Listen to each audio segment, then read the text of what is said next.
Now, people ask me all the time, they say, well, listen, there's a lot of blockchains that are out there. How are you guys unique? What really separates you from everybody else that's out there? I want to play a little 70-second video for you that helps you to understand our meaningful purpose in the marketplace. People often ask me, how is Trusted Smart Chain different than any other blockchain that's out there? You know, I was recently having a conversation with ChatGPT and I asked the question, how many blockchains are out there today? And it said over 1,000. And I said, okay, how many are true layer one blockchains? We're not talking about, you know, an extension of Litecoin or some type of a white labeled blockchain.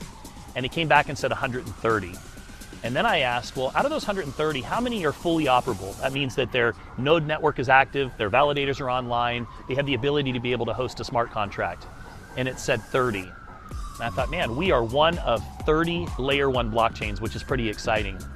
Then I asked the question, how many of those focus exclusively on real world assets?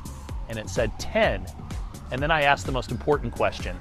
How many of those blockchains require every real world asset to file a registration A, register as an investment with the Security Exchange Commission, have independent audits up front and annually thereafter? And it said 1, Trusted Smart Chain.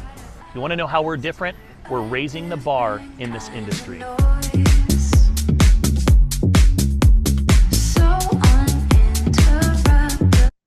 $16 trillion in real world assets. We're just given a green light to be able to utilize blockchain, tokenization to be able to raise capital.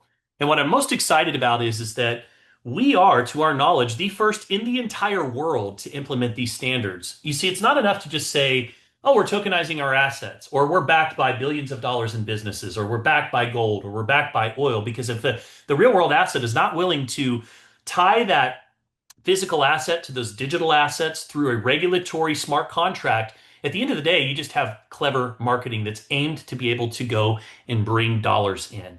So what we are doing is we are holding these real world assets accountable. And on the other side, we're providing investor protection. Now, I'll tell you a little bit more about the company we are building.